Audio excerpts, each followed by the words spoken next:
ৰৌমাৰী গাঁও সমাজপ্ৰিয় লাইব্ৰেৰীৰ সোণালী জয়ন্তীৰ স্মৃতি গ্ৰন্থ উন্মোচন বৰপেটা জিলাৰ চেঙাহ ৰাজ্য চক্ৰৰ অন্তৰ্গত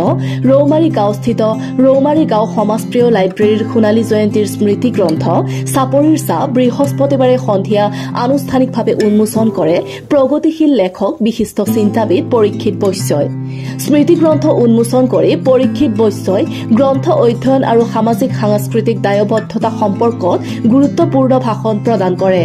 স্মৃতি গ্ৰন্থ উন্মোচনী অনুষ্ঠানটোত সন্মানীয় অতিথি হিচাপে সাতা মণ্ডল সমল কেন্দ্ৰৰ সমন্বয়ক আব্দুল জলিল গড়েমাৰী মণ্ডল সমল কেন্দ্ৰৰ সমন্বয়ক আব্দুল কায়ুম আহমেদ আৰু হেপসা মণ্ডল সমল কেন্দ্ৰৰ সমন্বয়ক হাছান আলীৰ উপৰিও স্মৃতি গ্ৰন্থ সম্পাদনা সমিতিৰ সভাপতি ডক্টৰ মহিবুল ইছলাম মুখ্য উপদেষ্টা আকৰাম হুছেইন খিকদাৰ উপদেষ্টা তৌফিকুৰ ৰহমানকে ধৰি বিষয়ববীয়াসকল উপস্থিত থাকে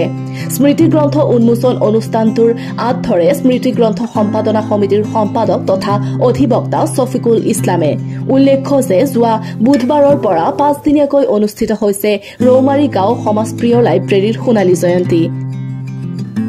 এই যেটো নাম চাপৰিৰ চাহ এই চাপৰিৰ চাহ যেটো নাম এই নামে এই অঞ্চলক চাহ দি থাকক যি চাহ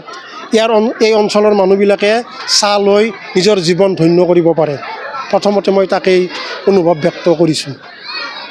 সামগ্ৰিকভাৱে বৰ্তমান এতিয়া গ্ৰন্থ অধ্যয়নৰ খুবেই প্ৰয়োজন হৈছিল আৰু এই গ্ৰন্থ অধ্যয়ন কৰিবলৈ হ'লে আমাৰ যিবিলাক ডেকা যুৱক বন্ধুসকল আছে বা সাংবাদিকসকল আছে বা লেখা মেলা কৰা মানুহবিলাক আছে সেইসকলে মানুহৰ মাজত এই গ্ৰন্থৰ উপকাৰিতা বা গ্ৰন্থৰ প্ৰাসংগিকতাৰ বিষয়ে লৈ যাব লাগিব আৰু আমি এনেকুৱা এটা মানে ইতিহাস সৃষ্টি কৰিব লাগে যে অসমত বা আমাৰ সমাজত যিকোনো উৎসৱেই নহওক সেই উৎসৱৰ লগত সংগতি ৰাখি এনেকুৱা চাপৰিৰ চাৰ নিচিনা তেনেকুৱা আমাক স্মৃতি গ্ৰন্থ বা স্মাৰক গ্ৰন্থ প্ৰকাশ কৰিব লাগে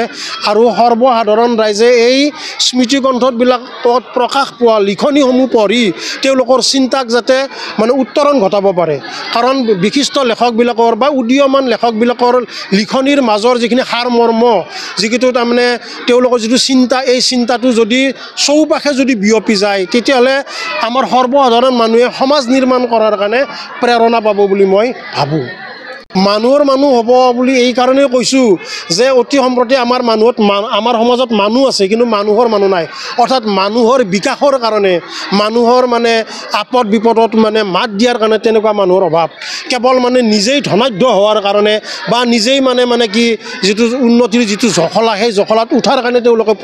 প্ৰয়াস কৰে কিন্তু নিজৰ নিকটৱৰ্তী বা নিজৰ যিখন সমাজ এই সমাজখনৰ বিকাশৰ কাৰণে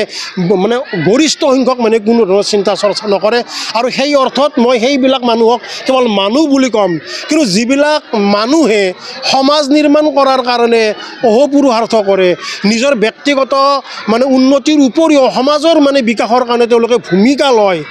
সেই ভূমিকা লোৱা মানুহবিলাকক মই মানুহৰ মানুহ বুলি ক'ব খোজোঁ এই কাৰণেই যে তেওঁলোকে কেৱল নিজৰ কথাই চিন্তা কৰা নাই তেওঁলোকে সমাজৰ কথা চিন্তা কৰিছে আৰু তেওঁলোকে উপলব্ধি কৰিব পাৰিছে যে সমাজ থাকিলেহে মানুহ থাকিব মুকালমুৱাৰ পৰা সুৰজিত পাঠকৰ ৰিপৰ্ট নিউজ এক্সপ্ৰেছ অসম